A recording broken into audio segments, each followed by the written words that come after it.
Hey salut mes amis, aujourd'hui nous nous retrouvons pour une nouvelle vidéo et aujourd'hui comme d'habitude nous allons parler d'un manga et donc aujourd'hui j'ai envie de vous parler d'un petit manga qui s'appelle Versailles of the Dead. C'est sorti assez récemment chez les éditions Kana.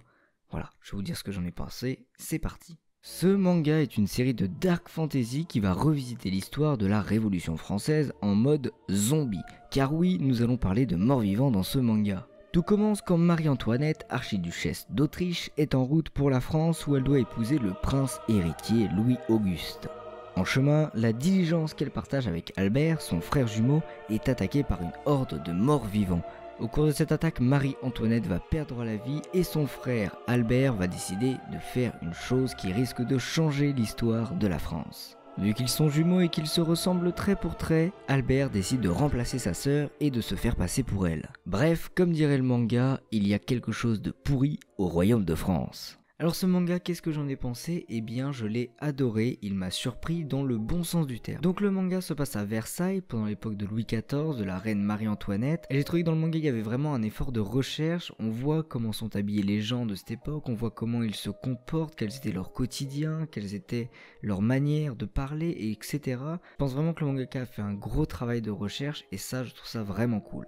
Alors bien sûr, on reste sur de la pure fantasy, ce n'est pas la vraie histoire, même si c'est inspiré de faits réels de personnages qui ont existé, mais ce n'est pas ce qui s'est vraiment passé, bien évidemment, ça reste de la fantasy. Alors quand j'ai commencé le manga, je pensais pas du tout qu'on allait parler de morts vivants, car oui, il y a des morts qui ressuscitent dans ce manga, et apparemment, il ne semble pas avoir de réelle conscience, il semble attaquer les gens sans réelle raison, en tout cas c'est ce qu'on pense, et c'est ce qui semble être le cas jusqu'à la fin du manga, où là on peut se dire que peut-être qu'ils ont une pensée, on ne sait pas trop.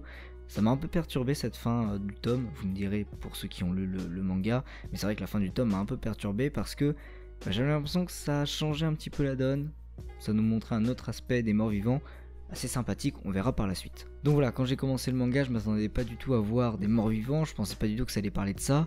Ça m'a pas plus dérangé que ça, malgré le fait que les morts vivants c'est pas un truc hyper original.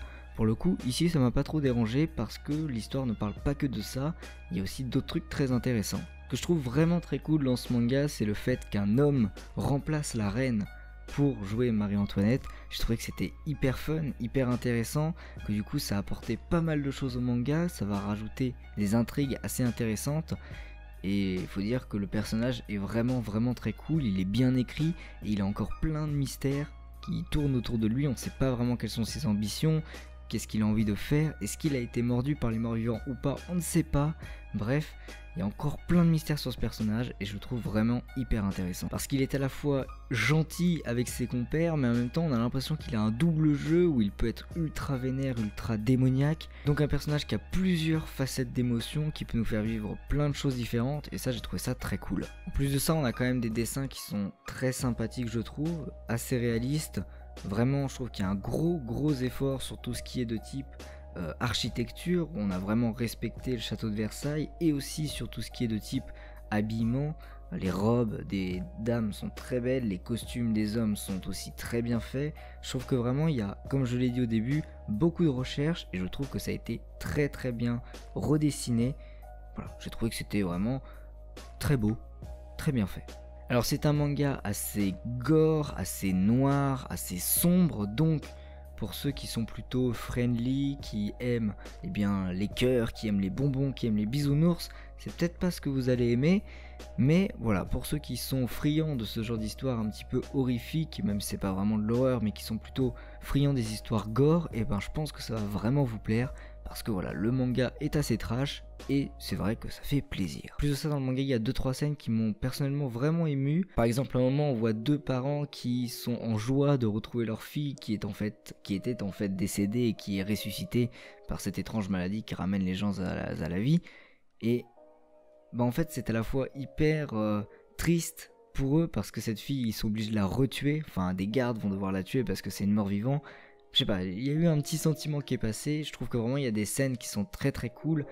Et puis voilà, j'ai trouvé le manga pour le coup, ce tome 1, voilà, il m'a vraiment plu. Je sais pas trop quoi dire dessus, mais en tout cas, moi je vous le conseille. Si vous aimez les trucs gore, si vous aimez un peu les trucs historiques, je pense que ça pourra vous plaire.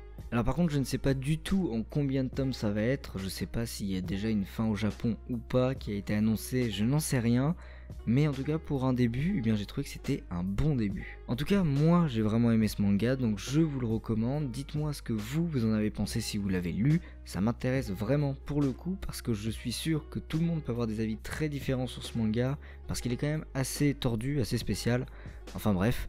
Je pense en avoir terminé, vidéo assez courte, en plus de ça, ma caméra n'a quasiment plus de batterie.